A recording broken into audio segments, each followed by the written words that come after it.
my name is Daniel Flores, and I want to do my video on volleyball spiking mechanics just because I played in high school. Did really well in high school, and I see myself coaching either in junior high school or high school sometime in my future. So why not start looking at mechanics now? Alright, well, here are some pictures of me playing volleyball in high school. Um, I was an outside hitter, and I just hope you guys enjoy my pictures. Thanks. So my cousin is a coach at my old high school, and he let me videotape one of his players spiking the ball. So here it goes.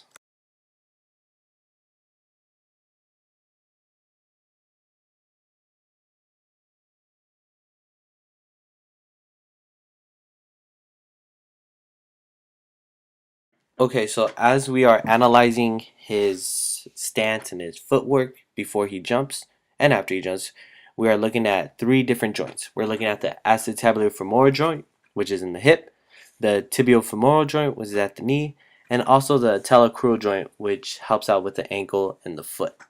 So those are the three things we are looking at for this project.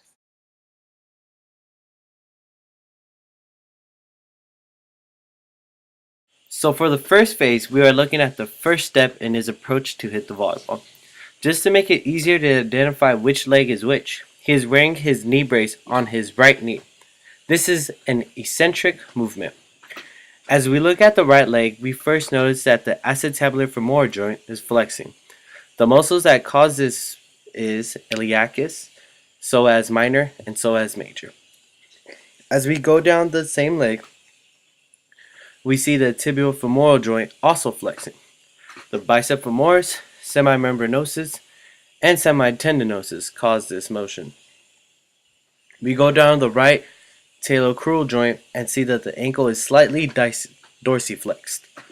The muscles that cause this motion are the tibialis anterior, extensor digitorum longus, and the peroneus tertius. As for the left leg, we see his acetabular femoral joint extending. The gluteus maximus, semitendinosus, and semimembranosus cause this. His left tibial femoral joint is in extension. The rectus femoris, vastus medialis, vastus lateralis, and vastus intermedialis cause this. His left talocrural joint is in plantar flexion. The main muscles that cause this are the gastrocnemius, soleus, and tibialis posterior.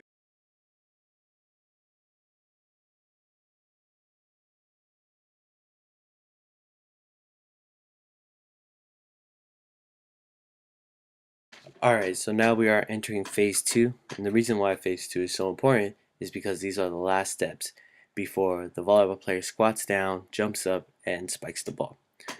This is an eccentric movement, and we can see that the right occipital-femoral joint is flexing. Just like I said in phase 1, the iliacus, psoas major, and psoas minor cause the hip to flex. On the same leg, we can see the tibial-femoral joint is extending. The rectus femoris and all the vastus muscles cause this movement.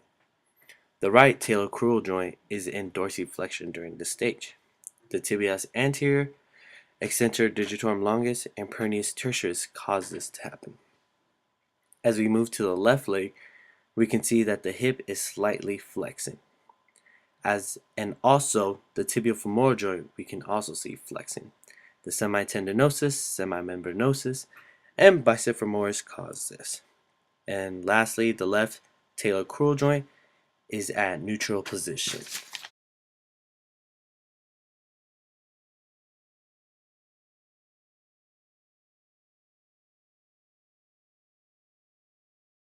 Okay, so now we are at our last phase. This is phase 3, and phase 3 is a concentric movement. It is a concentric movement because the player is coming up from the squat ready to attack the ball. Now, as we can see, both the talocrural joints are in plantar flexion. This is caused by the gastrocnemius, soleus, and tibialis posterior. And as the talocrural joints are in plantar flexion, we see both acetabular femoral joints and the tibial femoral joints are in neutral position.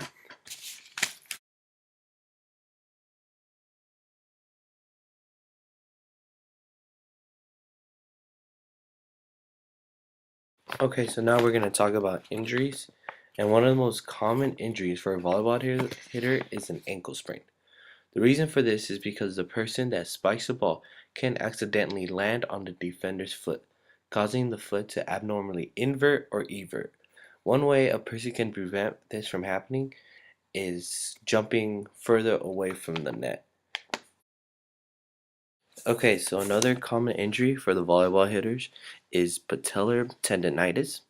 This is caused by repetitive and forceful jumping activities. One way a volleyball hitter can prevent this is by learning the proper landing mechanics that should be taught by the coach or the person training the athlete. Alright, guys, well, that is the end of my project. I hope you guys enjoyed it and learned something new about volleyball, and hope you guys didn't fall asleep. So, good luck with you guys' projects, and I guess I'll see you guys in class while you guys are watching this. It's gonna be awkward, but it'll be cool.